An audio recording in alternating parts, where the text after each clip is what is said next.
It's... Dude, the setup is like... There we go. This goes out to all the guys who like to play basketball in the rain with no clothes on. This is for you.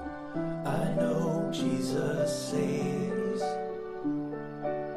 I wish he'd save us from this podcast.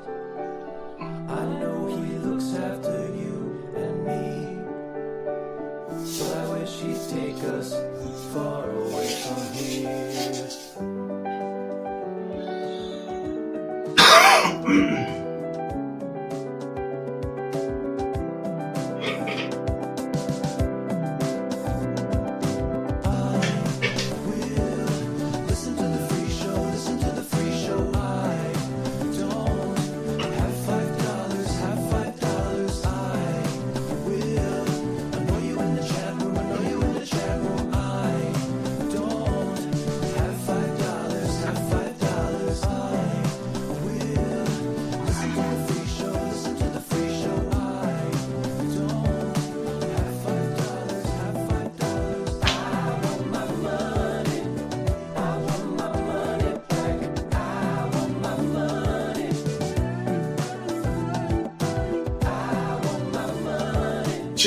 Chit.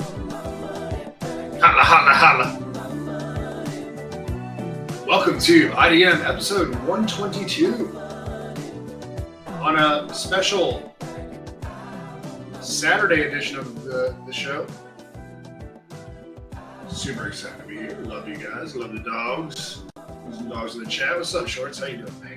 Yo, what's good? What up, what it is, though? Holla at your boys. No, that's right. I know that's right.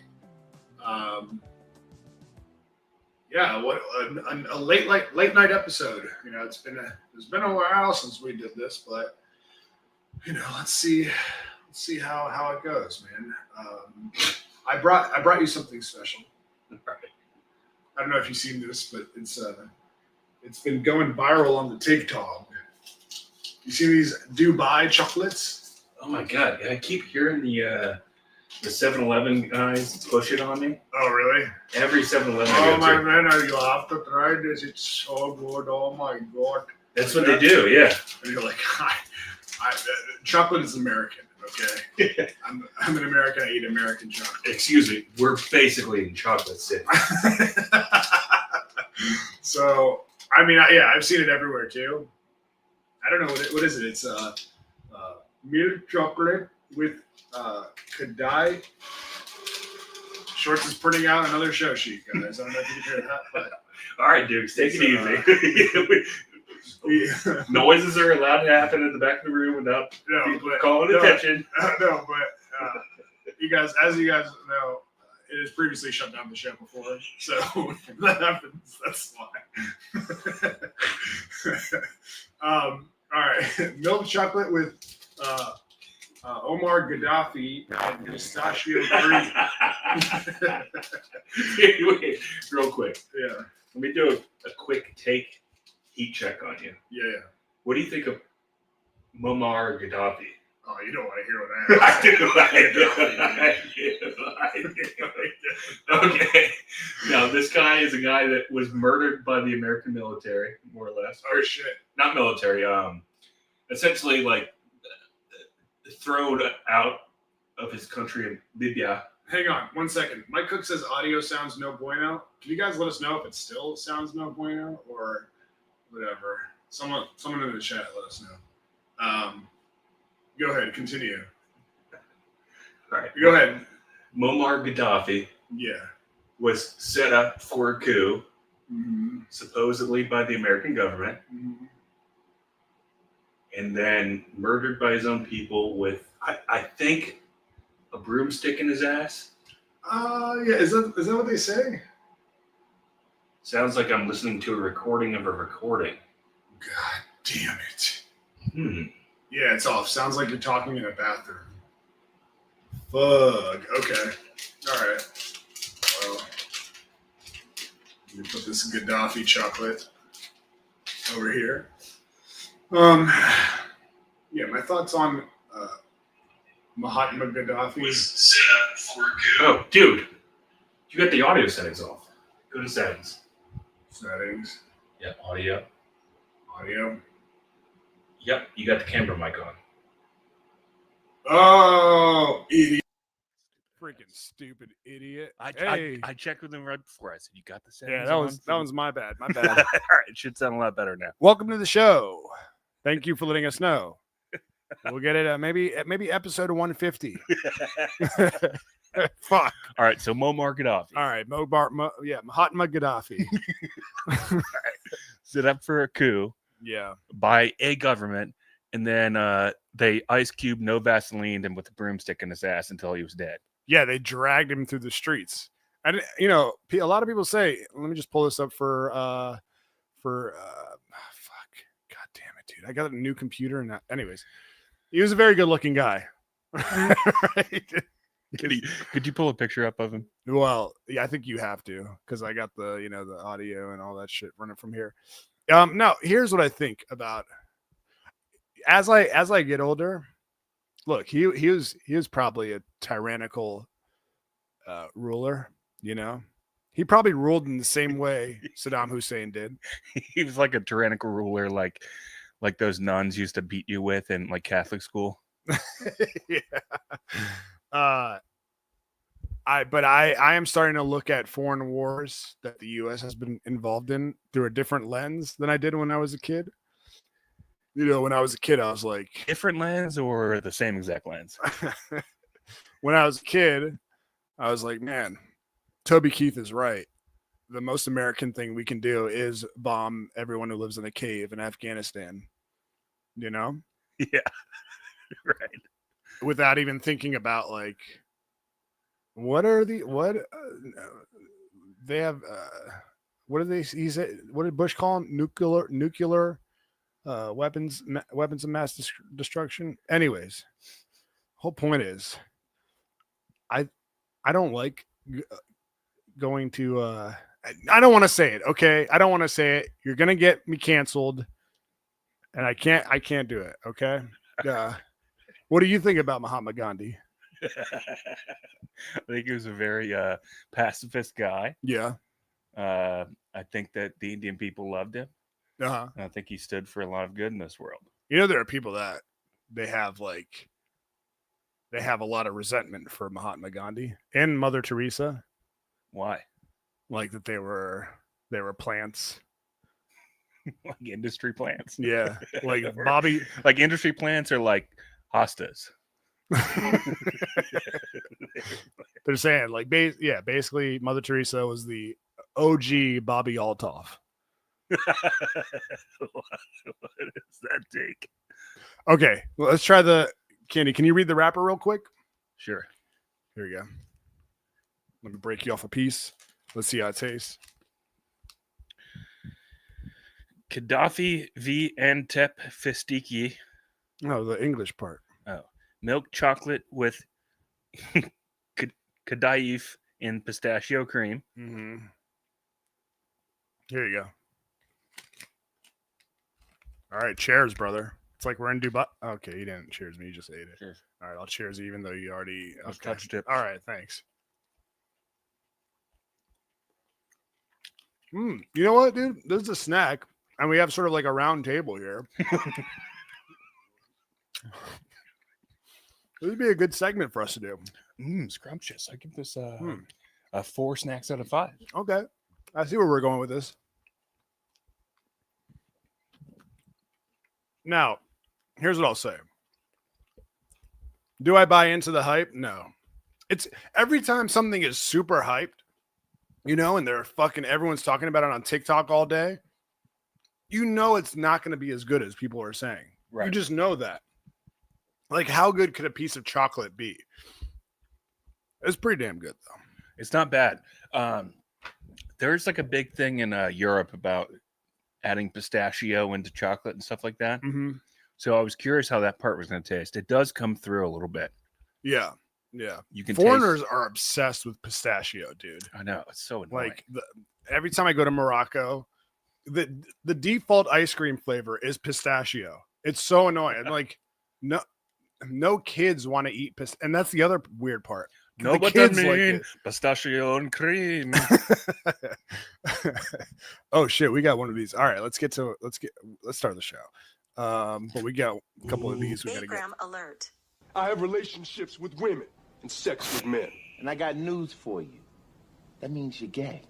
Our guy Mike Cook, our dog, says, please buy something to fix this. Yeah, well, I think it's going to cost a little bit more than $99.99 to fix Oathman's brain. So. I thought you were going to say to replace Oathman. I was going to say, I'm not worth that much these days. Neither one of us I'm not worth very much at all. Oh, shit. We got Alert. I have relationships with women and sex with men. And I got news for you. That means you're gay. Raw Mexico, our dog, says, let's start the show off right. Happy to be viewing the fellas put on a show for the dogs and holes. I think he was doing a little bit of an Indian bit there. Oh, dude. Thank you, Raw Mexico. We fucking love you. There was an Indian. Did you see the thing I retweeted of the Indian UFC fighter that got knocked out?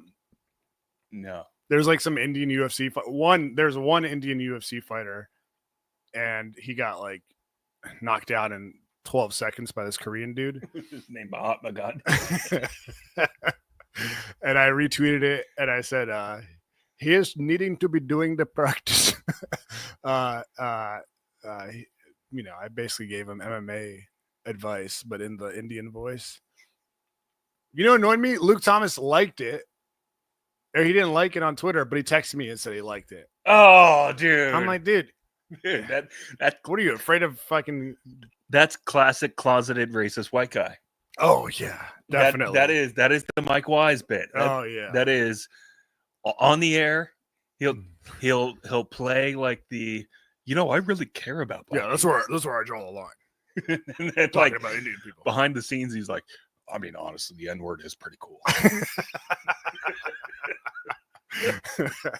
My dog David Porterock is in here. He says holla. I saw him today, dude. We went together to a Chad Duke show event. Oh hell yeah. What was it called? It was so he did a beer with Fairwinds Brewing. He's gotten really into Mexican beers lately. So just now. Yeah. Okay. Yeah. And so he drinks a lot of Pacifico. So he did like a Pacifico bit, Atlantico Amigos bit. Oh, I so see. Fairwinds put that beer together. He did a event there. It was cool. They did a live show. I saw a lot of IDM dogs, dude. I saw our guy Asian John. Yeah. He offered to buy me a beer. I appreciate it. He bought my vagina a beer. I saw Kevin Smith. I saw our guy Al Sal. I saw Ricardo. You know Ricardo, right? Yeah. I felt like an asshole because he was talking to me and he was like, "Oh man, love the show." And I was like, I thought he was talking about the Rodcast, and I was like, "Oh, you should listen to me and Shorts' show." He's like, "Yeah, I do. Been listening for a while." I don't understand. You're so bad with people, but like you're so good on the show. I know. Why can't you just be the on the show version in person? Me. I know, dude. But thank you for confirming my beliefs that I'm bad with people. We've done this before. I know, but I appreciate you like reinforcing that. But anyways, no, it was cool. It was cool to see him. How was your week, man? How's your week been? It was all right. Dude, I wanted to tell you. So out on the Lift Patrol. Yeah. Lift Chronicles. We do need a sounder for it. I drove a Moroccan guy. Sahibi. Yeah, and how Moroccan are we talking? Well, he was on a flight back from Morocco after 3 months. So you picked him up from the Royal Air Morocco I think so. gate. Nice. And he told me, first of all, I asked him, I didn't say, "Where are you from?" as soon as he got in the car. But it just kind of naturally came up. Yeah. Because I was like, are you going to blow this fucking thing up or not? Yeah. What kind of brown we're talking here? You like smell the car. You're like, you're from That's not Asia. This is not That's normal. That's You Africa, but not real Africa. I've smelled this before. It's usually in my house every Friday. Do you have an accent? Yeah, definitely. Oh shit. Okay. So he tells me he's from Morocco, coming back from Morocco, and I go, "Oh, my best friend." I lied. I said my best friend. I know. You're trying to get that tip. Yeah. And I said he's from Morocco, and I go, "Which part?" And he goes, "Fizz." And I was like, "Oh, like 1-888-577 Rock God. Hey Fizz, hey there Fizz." Oh, like Ron and Fez? Yeah, I'm guessing he did not get the joke. did not. But he said he also drives from Lyft, and now he was going from Dulles to Baltimore. Okay. I usually don't take those rides Mm-hmm. because that's a crazy ass haul, a ton of mileage. Yeah. But the price of it was borderline worth it. It was like $80 for the whole thing. Nice. And he tells me he's a Lyft driver and was asking me, how it is driving in DC. And I You was guys like, are talking shop. yeah, I was like, it's pretty good. I was Baltimore, and he's like, it's a $30 city. Oh, you're like, what do you mean by that, Mahmoud? Yeah.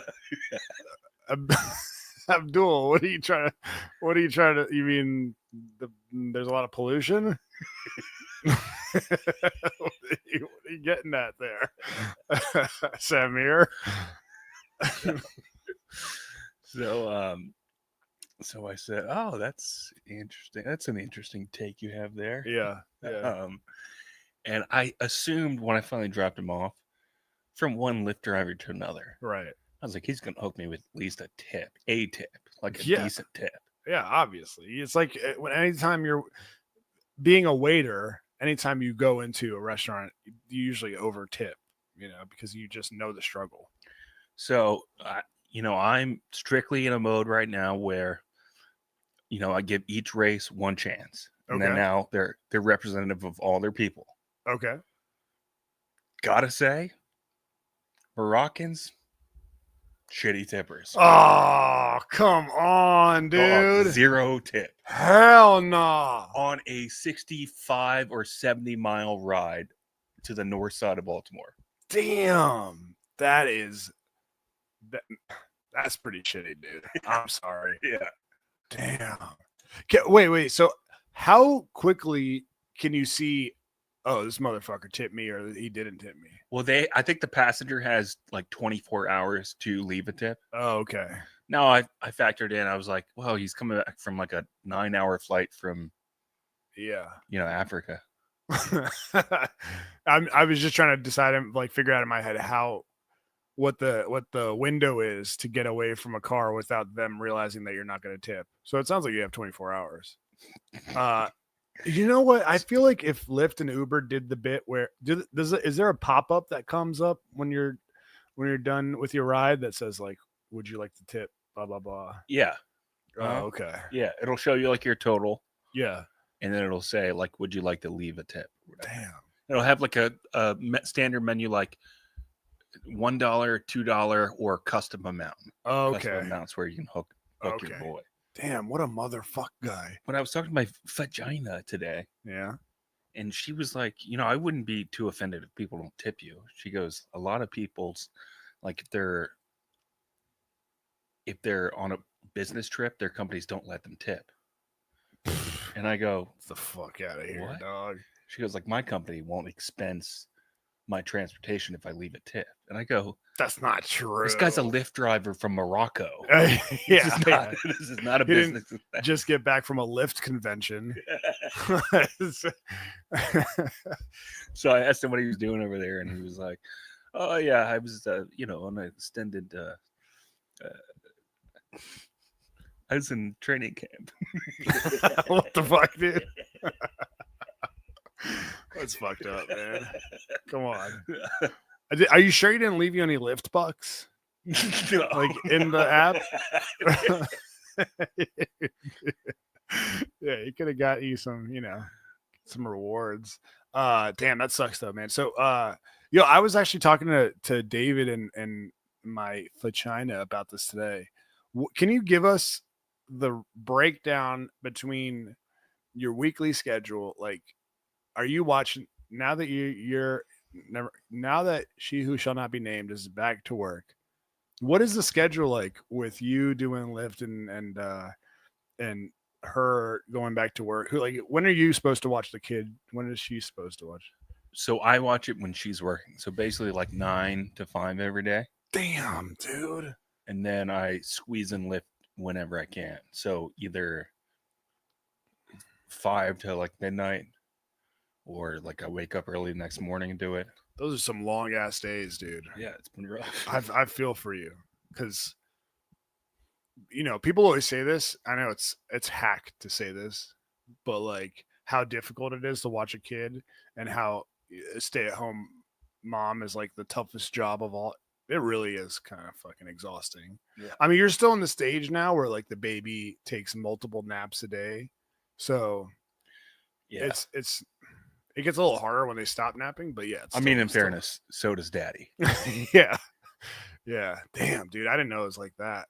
All right, so does she like come downstairs or like does she say anything like, or is she just upstairs like for that full shift and you don't see her until the end of her shift? No, she'll come down and like take little breaks during the day. Okay, Say hi, and I'm like, "Do you want to hold her?" And she's like, "No." Damn. All right, Just kidding. cool. Yeah, it's good. Any other wacky Lyft stories or anything like that? No, no, not that I can think of. Ron Mexico brings up a good dude. Go ahead. Sorry, Baltimore. I don't like to fuck with DC, especially at nighttime. Mm-hmm. Dirty. Right. But Baltimore, I know even less about the neighborhoods in Baltimore, so that really freaks me out. Mm-hmm. But dude, tell me how crazy this is. So this one night, I'm driving through Baltimore, trying to get the fuck out of there. Yeah. And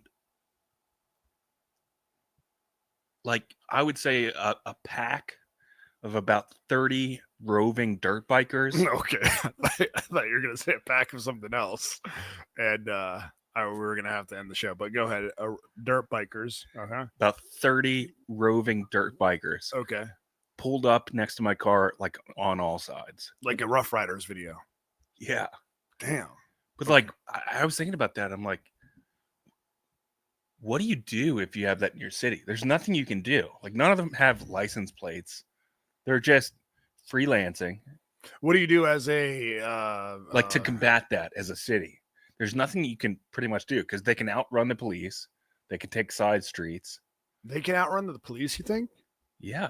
The police are in like patrol cars. They can't run down. They could take one. They could probably clip one with their car. Yeah. But they're not getting all 30 of them. That's got to be a nuisance. I would be annoyed by that. So they just surround your car and then what? You just like threw your wallet out the window? There's nothing in it, but take it off. Damn. No, I mean, just it's kind of freaked me out because I didn't expect to see it. I was like, whoa, this is. Yeah, that is intense. And I gotta imagine. Is that legal? Do you know? No. Okay. They don't have license plates. It can't be legal. Wait, you're not talking about dirt bikes. You're talking about like the four wheelers. No, I'm talking about dirt bikes. Oh, okay. Damn. That's so weird. But I mean, they've got to be committing crime like crazy. You mean because they're not legally? Well, I mean because they're dirt bikers. Okay. Yeah. You might be onto something. Yeah, that's interesting, man. I don't. In my head, I was picturing. I know you said dirt bikes, but I was picturing the Rough Rider things. You know, I'm talking about the ATVs. Yeah, but dirt bike aren't dirt bikes kind of like white trash? Yeah, but I think they've been co-opted by the Baltimore dirt bike community. Okay. But what I'm saying is, like, imagine what they can get away with if they run up on people in the street, grab a woman's purse, drive off. You're not stopping them. You're not chasing them down. The only possible way you have to track them down is to know where they live. I mean, yeah. Couldn't you do that with like an electric scooter or something like that, or a Vespa? Maybe. Yeah. Yes. Why do you think Vespas are so big in Europe and like nobody rides them in the US? They tried to bring them to the US like Uh-huh. 10 years ago. I remember EB bought one. Oh, really? I would just say the easy answer is Because they're gay. yeah. Yeah. Americans are like, that's gay as shit. And in Europe, they're so comfortable with their sexuality that it doesn't like, matter what they. Yeah, so I'm gay. Okay, Yeah. I'm gay. Okay, You're look, gay. yeah, I kiss a man. Look. Okay, I'm gay. Now what? No. Look, we use tongue. Okay, now I am gay. Now what? Now what you gonna do? Who's scared now? Yeah. Here, you want my butt? Here, Look, my butt. here's my asshole. Here, yeah, you see it? I make it a wink for you. Look, you like that? Okay, who is gay? You are gay now. Okay.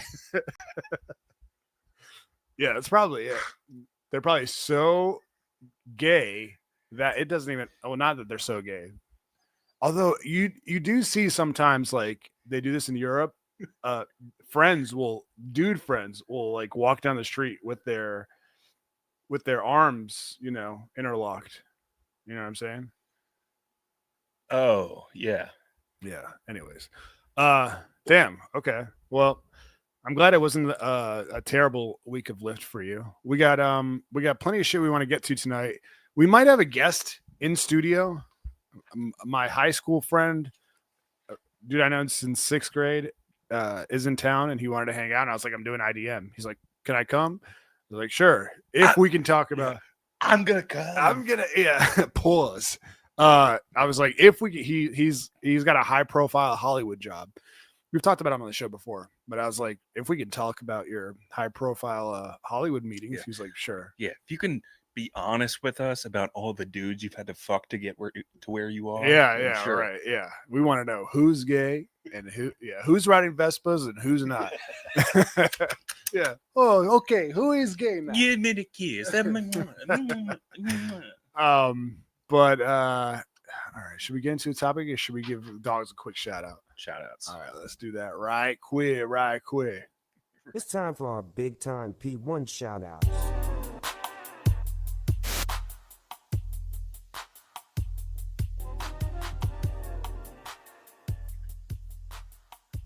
AJ McCown, Alex Davis, Brendan Cooney, Brendan Smith, Brent Wenzel, Brian Altman, Brian Busties, Carlos N. I saw Busties too. Oh, tight. Shout outs to Chris Eller, Danny Loudermilk, David Slat, Don DeMarco, Ernesto Ladon in the house right now. Shout outs. Shout outs to Craven Moorhead, Iron Mike Sleep, Oh, hell yeah. James M, Jen Montana back in town to beat you down. How? Shout outs to JP Flame, Kevin Smith. Shout outs Karina John, Chris Stein, Matt Broderick, Matt Starcheck, and Matt Starcheck. Shout outs to Pack and Fudge, Peter Rosenkrantz, Phil J, Reggie, Instagram.com/Brad Paints This. Shout outs to Sean Kibler, Thurston Furcock. That's Thurston Furcock. Pretty good. Shout outs to William and shout outs to Lubomir. That's our $8 tier. You guys subscribe to further support the show at patreon.com/IDMpod. That's patreon.com/IDMpod for as low as $5 a month starting right now. And that's 3 times the content. So shout outs to you guys. Thank you for supporting our dream. Saw Dotson. Dotson looks great, man. He's thin now. He's got Wasn't he thin before? Not during the Rodcast days, but he'd been working on that. Yeah, I saw a lot of people. Anyways, okay, so we got a couple things I really want to get to.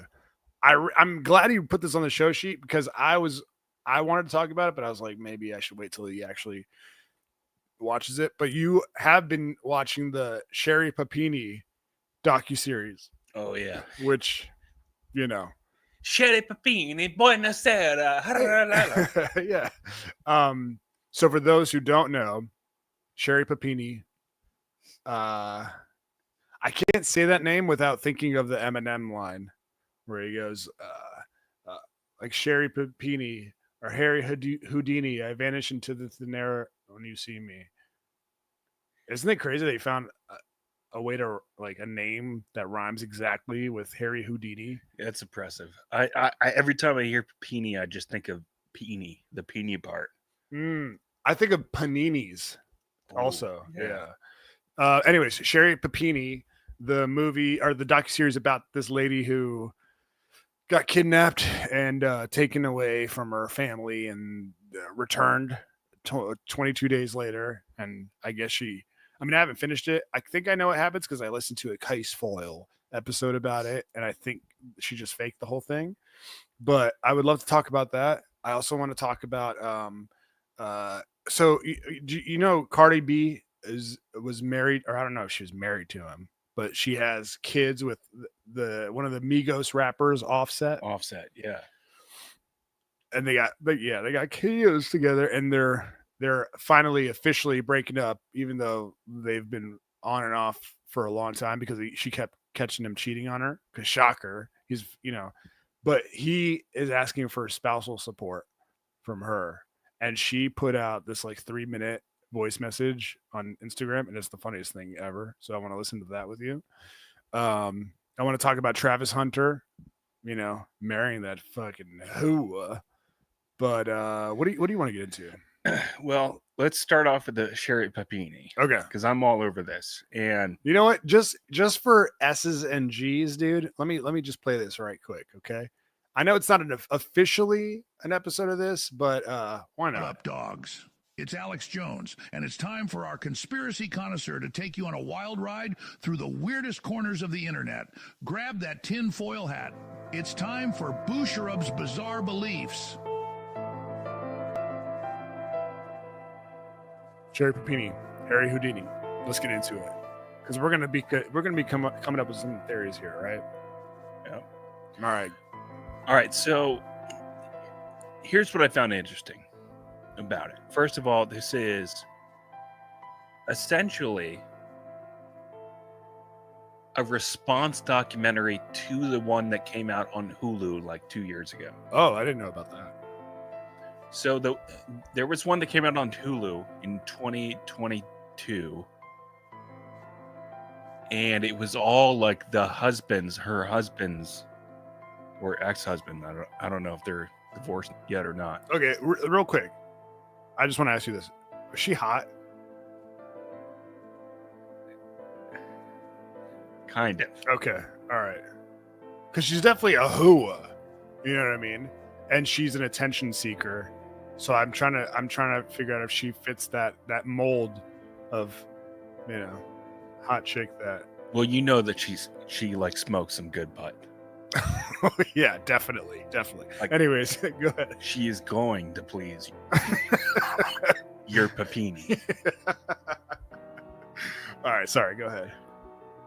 So in 2022, Hulu released a documentary that was essentially an extension of the standard narrative that the media had on this girl, going back to this story dates back to like 2016. Mm-hmm. And the story is that her and her husband had 2 kids, lived in like Tacoma, Washington or something like that. Mm-hmm. And then she randomly vanishes while going on a jog one day. They find her like a couple weeks later, I think. Yeah. And she claims that she was kidnapped by 2 Mexican women. Mm-hmm. She looks emaciated. She's got bruises everywhere. She's even got some weird branding on her back. Claims that she was tortured. Yeah. Long story short, I guess like within a year after her being returned, the FBI filed like wrongful accusation charges against her or something. Mm-hmm. false kidnapping claims, and her husband separates from her, and she's out on her big fat ass. Yeah. Now that was the 2022 documentary. It was essentially an extension of that from her husband's point of view, saying that she was batshit crazy behind the scenes. He wasn't surprised that she concocted this wild narrative about herself, or this wild story narrative be, and that she had shown signs of this for years leading up to it. This new Sherry Papini doc that's on ID Discovery, I believe. Oh, is it? Okay. And it's also on the HBO Max app. Yeah. That's where I saw it. This is her alternative timeline theory. Right. Yeah. Basically her clapback moment. Mm-hmm. And I will say, I believe it's like they're releasing 2 episodes per week, and so now 4 episodes are out officially. Of the 4 that I've seen, some of the theories that she's mentioned do make me question some of her husband's previous claims about her. Oh, really? Well, you may be a little further along than I, but spoiler alert, by the way, because I want Shorts to tell me what he's learned so far. I mean, the whole thing, like you said, the whole thing isn't over yet. So the story is still unfolding, but so far they got the lead FBI investigator who's like, this bitch is a liar, which is interesting because like, I wonder what that's like to be the lead investigator of a story or of a crime, and then like having your spidey sense go off telling you like, yeah, they're full of shit, but also having to pretend and put energy into the story they're giving you. So she's like, we still had to go out and try to find 2 Mexican ladies, even though that was clearly a lie. All right, you're talking about the FBI agent with like the curly hair, the curly blonde hair, the lady. Yeah. I think she's full of shit. Oh, really? Yeah, because she leads off when they put her on the documentary. She goes, now, as FBI agents, investigators. She does talk about herself like she's hot shit. I agree with that. Go ahead. Sorry. She goes, we are not supposed to insert ourselves in the story, make ourselves a part of the story. It's not about us. And I'm like, you're literally on a fucking documentary blabbing about how good of a job you did investigating. Yeah. Okay. Yeah. So you think from the beginning, I'm like, she's bullshit. Oh, okay. Yeah. Because, I mean, I guess that makes sense. Because she would have to be a pretty good investigator to be like, I could just tell that she was lying. Although they did show footage of her being like recapping what was happening. And she was like way too bubbly and fun about recounting the story about her being kidnapped. But you're probably onto something. Well, there was a couple of moments in the doc where I question her husband, and she seems to be painting the picture again. She's obviously going to have a completely different opinion than her husband had, right? Mm-hmm. And it's really interesting to me that we're in an age now where there's so many documentaries that they're a husband and a wife of a big former breaking news story can have their own countering narrative documentaries. Yeah, that's true. That's very strange. Yeah, I mean, there's so many crimes in history. It seems like a lot of the same ones get a ton of coverage. But can you tell me about some of the theories that what is she saying that's making you think that the husband is full of shit? Well, she's saying that her husband was extremely controlling. Well, probably she fucking was cheating on him nonstop, right? Or she's saying that's a lie? No, she said she had an emotional extramarital affair. Bruh, I mean, come on. That's full on cheating for women. Women love that fucking emotional, those emotional fucking exchanges with dudes. Dudes obviously just want to fuck, you know what I'm saying? Yeah, we want to get our dicks off. Yeah, I mean, I wouldn't put it like that. I'd say maybe I want to put my papini in her panini. But okay, all right. So she's saying it was just emotional cheating. That's fine. And she's also saying that he was controlling of her to the extent that when he would come home from work, he would say, like, don't even talk to me at nighttime. You're not allowed to address me. Okay. And I'm like, what? I mean, I've known people like that. It's gonna. So it is. That's not that crazy. I mean, It's at least a little believable. I've heard of some people doing that to other people. Don't even look me in the eyes. We're in the same room. Let's try again tomorrow, I guess. Yeah. Okay.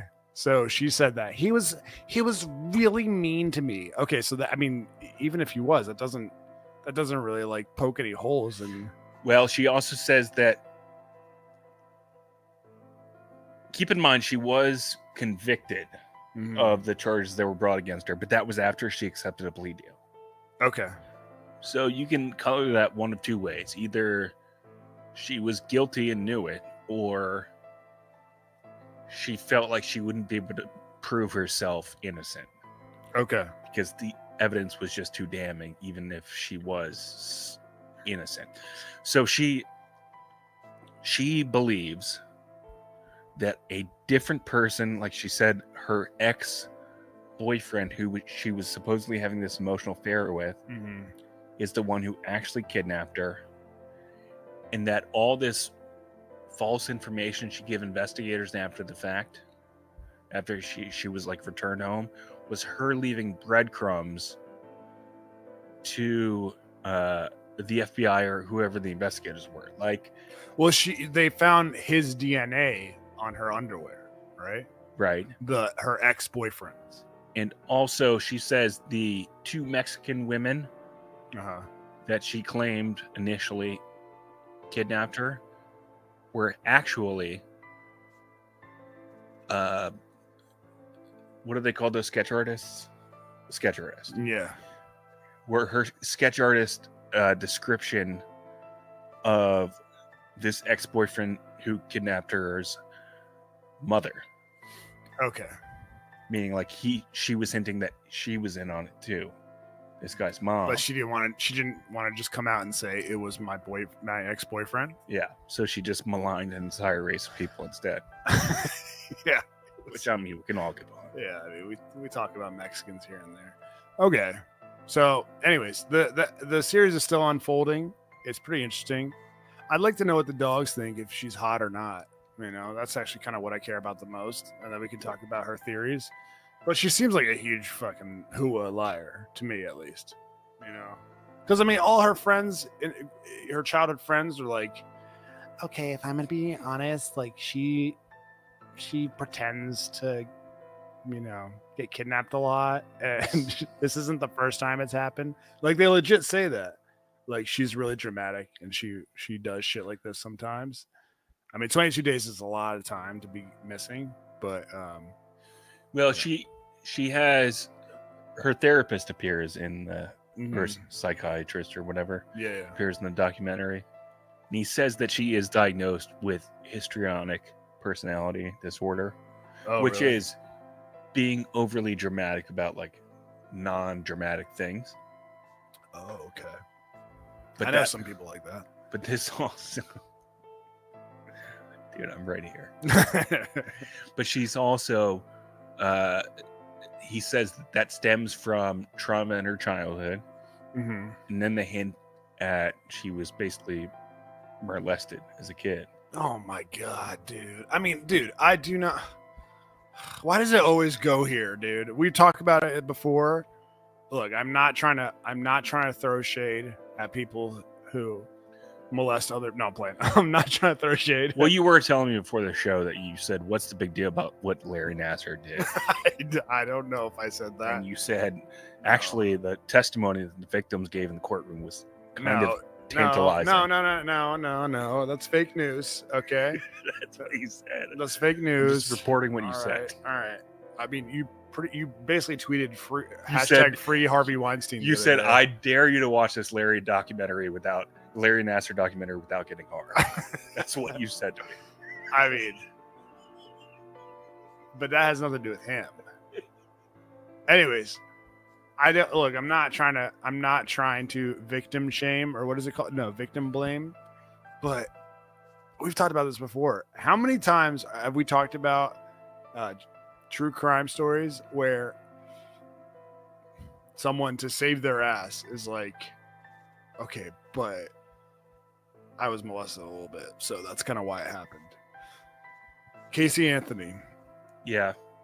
That's apparently why her kid died, and she went out partying the next night, is because she was molested by her dad.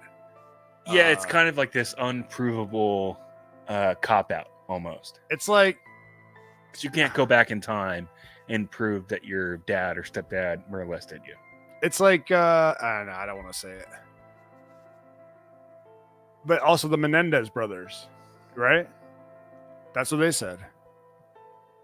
I mean, honestly, if I was in trouble for murdering somebody or doing something that I was going to go to prison for, I'd probably say I got molested, to get out of it. Be like, oh, why did you go back and strangle your ex-girlfriend from 2005? Oh, because when I went to her house that one time. If you knew you were guilty. Yeah, I guess so, yeah. But that's even more proving your point. But at what point do you say, I'm probably not going to win this shit. I got to come up with something. Why don't I just say I'm getting molested? Yeah. And maybe I did like it. Okay. All right. Too far. All right. Anyways, we'll keep you guys posted with Sherry Papinas. Sherry Papini. Buenos Aires. Okay. Let me play this Cardi B shit for you. Okay. Yep. All right. So here's what had happened. What had happened was, so Cardi B first, I guess, like when they first were getting a divorce, I guess she is the one who wanted to she's the one who asked Offset for financial whatever it's called, spousal support, and that was like years ago. And now I don't know if you know this, but so Migos is 3 rappers, right? Didn't one die? Offset, Takeoff, and Quavo. Quavo's the one that died. No. Quavo's not the one that died. Takeoff is the one that died. He took off. Oh God! Oh, come on! Hold on. So yeah, Takeoff died. Takeoff was the best rapper in the 3. He was the reason that like their songs were good. So the band there's no band anymore. Their music is not. They're not doing the numbers they were doing before Takeoff, as you put it, took off. So, people are like, Cardi B is in way better of a situation than he is. You know what I'm saying? Because she's probably still selling out arenas whenever she wants, and nobody's going to see Offset. Yeah, his music's just not taking off these days. Yeah. All right. So anyway, he was on the Breakfast Club with Charlemagne the God, and he came out and said something about like how he's asking for spousal support, and he justified it by saying she asked for it when they first went through their shit. And so Cardi B went on Instagram Live, and like the next morning or the next day, and this is what she had to say about it. All right. Listen up, y'all listening? Damn it, dude. Fucking motherfucker, piece of shit. Okay. Listen up. The fact that I'm waking up right now, right? Wait. Hang on. The fact that I'm waking up right now to see that this fuck nigga Can you guys hear this? Yeah, can you guys hear this? and his fuck ass team, I know it's not his team. I know it's his bitch ass. Gonna tell the Breakfast Club the only reason why this motherfucker asking for spousal support, because I was asking for everything. Because I was asking for everything, and because I don't be with my kids. Yo, you such a fucking pussy ass nigga. Word to my mother. I want you to die, but I want you to die fucking slow, nigga. Did you hear that? When you die, nigga, I want you to die slow in the bed. And while you die, nigga, Okay, so you gotta think of me. Sorry, I was checking the audio. okay, so they can hear it. All right. So I want you to pay attention now because I want you to hear what she what she has to say about the father of her 3 kids. Fucking pussy ass nigga. Word to my mother. I want you to die, but I want you to die fucking slow, nigga. When you die, nigga, I want you to die slow in the bed. And while you die, nigga, you gotta think of me. Let me tell y'all something, right? When I first filed for fucking child support, my lawyer filed for child support. I mean, when I first filed for divorce, my lawyer filed for shit. And this nigga started spazzing, right? So I told my lawyer, there's a renew, what's that shit called? There's a renew, I love how dumb she is, dude. I love it so much. I want you to there's a renew divorce paper, right? And in the renewed divorce paper, I asked for no child support. I didn't ask for no child support because I want to be done with this marriage. Like, I feel like I'm tied up. I asked for no child support. Kiari is allowed to see my kids. That's Offset. There is not one day that he's not allowed to see my kids. Okay? He stood up my kids 3 times. He have seen Blossom only like 5 times. Okay? She's not black, right? I don't know. She's like Dominican or something like that. What? So she gets passed. Dude, Dominicans are basically black. So she can say it whenever she wants. Oh, yeah, dude. Yeah. What if I just go to the Dominican Republic for like a weekend? Can I say it? I don't think, no. If you could, no, you look at, yeah, they're black, dude. Okay. Yeah. But they're Afro-Latino. Isn't she, I don't know the proper way to say this, light-skinned? Yeah. Yeah. Okay. I'm just checking on the rules. You think it has to do with your complexion? I'm just checking on the rules. I don't know. An albino black person can say the N-word. I'm pretty sure. I don't know. Kevin, Enoch, if you guys are in the chat, can you guys chime in? Guys, I'm albino. Yeah. All right, here we go. This? Yeah, I know. She does say it a lot and a lot of oomph in it, you know? Yeah, like a lot of hard. Yeah. And I've been trying to save your face. But for you, stop playing saying that I don't be seeing my fucking kids. Stop playing because you don't want to look like a less of a bitch ass nigga. All right. If I keep you away from the kids, right? All right. You talk to the kids almost every single day. You call the kids every single day. I allow you to talk to the kids every single day. If I allow you to talk to the kids, why would I not allow you not to see the kids? It was a point. I hate this control thing she's doing, though. What's she doing? I'm not speaking like the totality of the period. So you talk about how it sounds like she's using the kids as bargaining chips. I allow you to talk to the kids every single day. I hate that. Yeah. That is terrible. That is a bad bit. Yeah. It's like I'm giving you access to your children. Well, he's the father of your children. Right.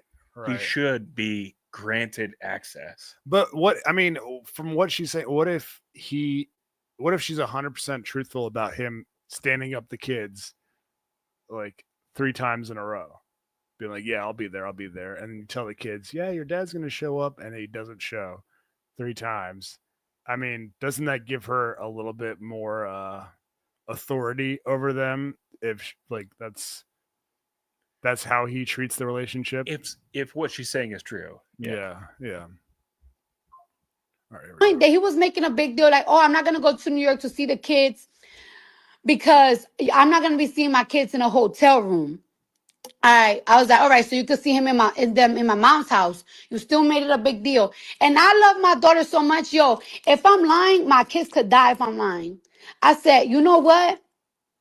To make it easier for you, you could see the kids in my house. Just because I want my daughter to feel the love of her dad. Because I want my kids to have that love of their dad. I want the love of both parents, even if we're not together.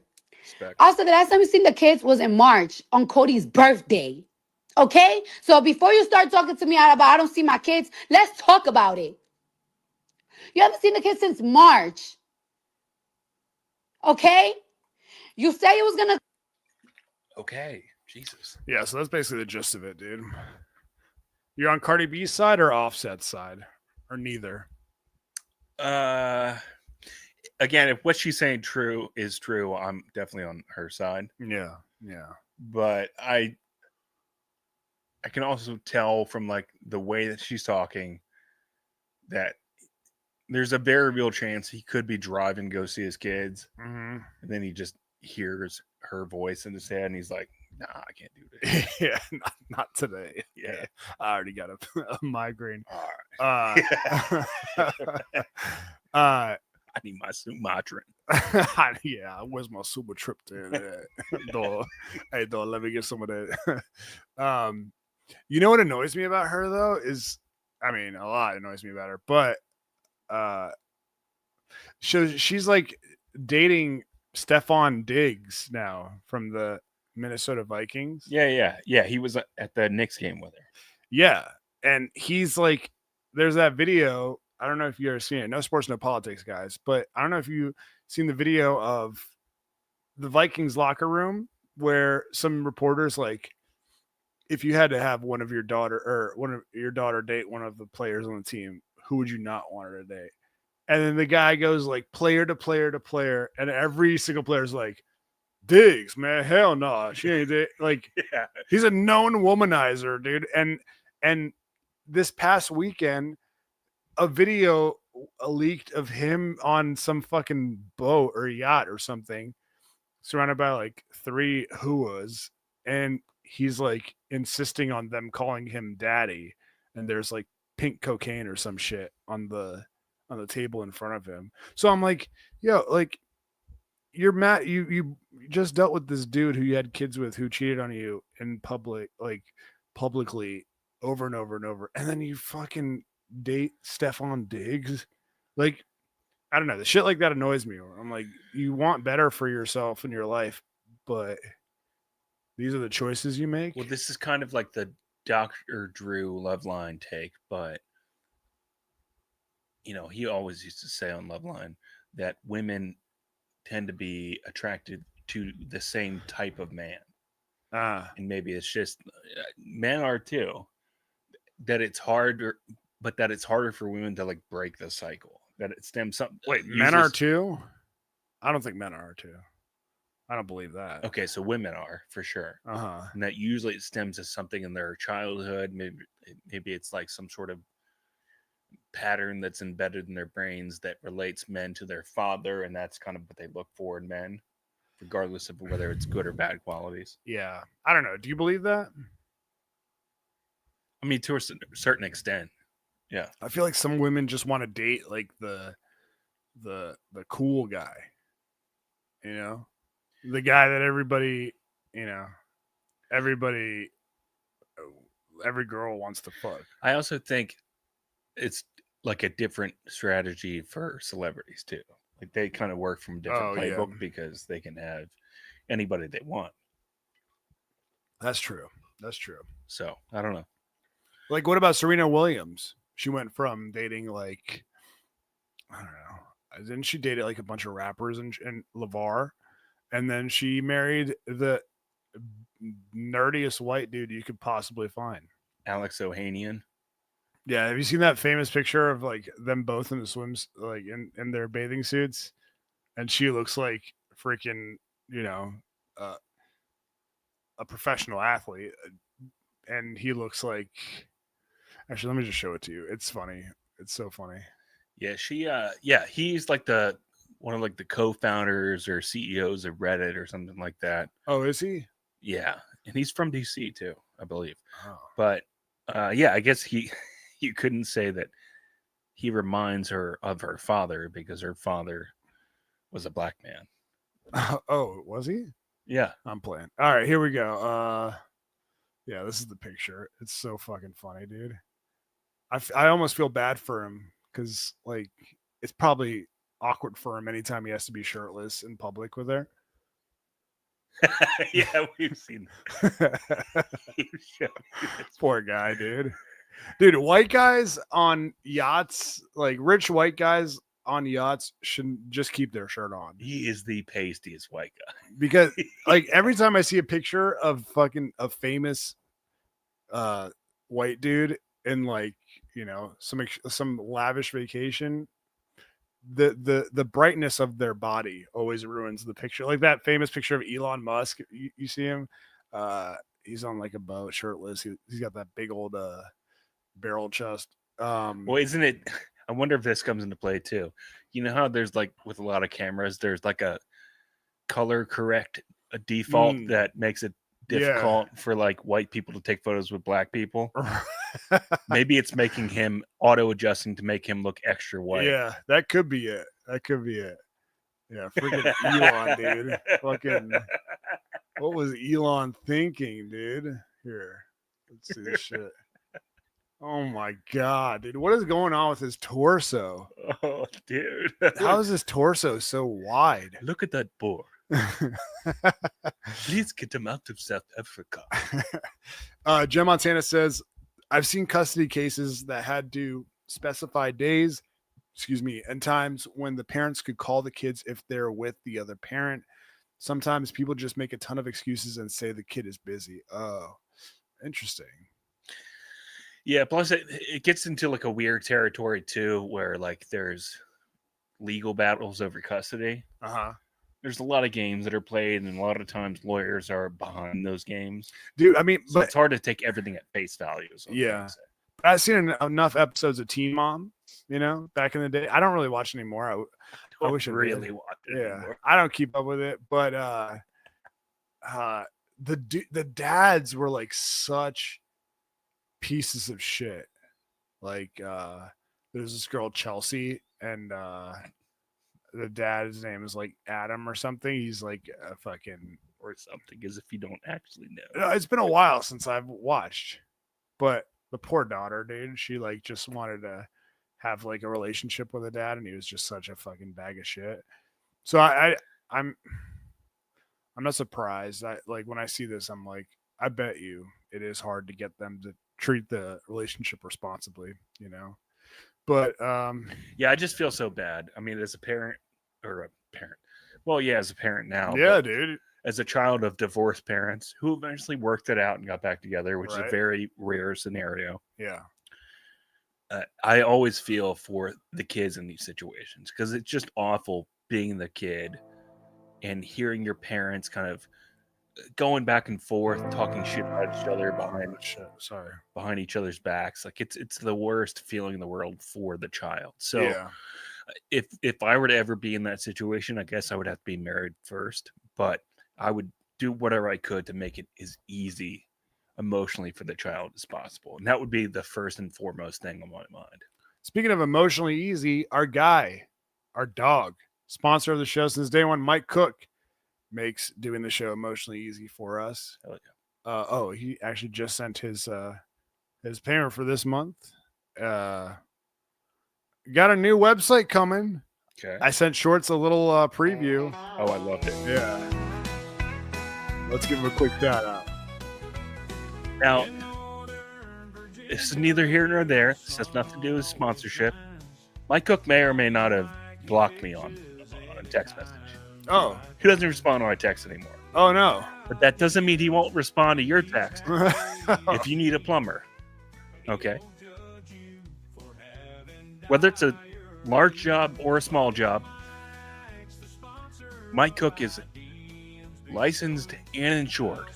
So the next time you're in need of a plumber for your house, maybe you're getting your bathroom remodeled and you need to know how much the piping or the gas lines are going to cost you. Give our guy, Mike Cook, a call at 703-501-1926 And Mike Cook will give you a free estimate. He'll show up and he'll say, this is about how much it's going to cost you. Now, chances are it's going to be far cheaper than an FH Fur or any of the big local plumbers out there. So just take our word for it. Give Mike Cook a call. And when he gets you that total, if you happen to say, hey, Mike, by the way, I found out about you from my favorite podcast, IDM. It doesn't matter. Oh, yeah. Mike Cook's going to be like, holy shit, guess what? Your bill is 10% cheaper now. Yeah. That's awesome. So next time you need a plumber, give our guy, Mike Cook, a call at 703-501-1926. Mike Cook has owned and operated his small business all over Northern Virginia for 20 plus years. This guy lives and breathes stinky plumbing. You said stinky? Stinky pipes. Oh, yeah. He lives and breathes for your stinky pipes. So if you don't want to smell your stinky pipes, call Mike Cook up. He loves the smell of stinky pipes. He'll smell your stinky pipes for a 10% discount. My wife, Jessica, thinks I'm a real man now because Mike Cook basically taught me how to fix our toilet. Wow. He said, order this, watch this YouTube video. It's super easy. And I told Jessica, I figured this out all by myself because I'm just a man. Speaking of men, Mike Cook is a man, and he's the man. So don't waste your time. Don't overpay for one of those big corporations in the area. Take our word for it. Take the word of the countless IDM dogs out there who have given Mike Cook a call. Next time you need a plumber, you don't have to think about it. Don't overthink. 703-501-1926. We'll see you guys over on the Patreon, patreon.com/IDM pod for episode 2. Love y'all. Peace.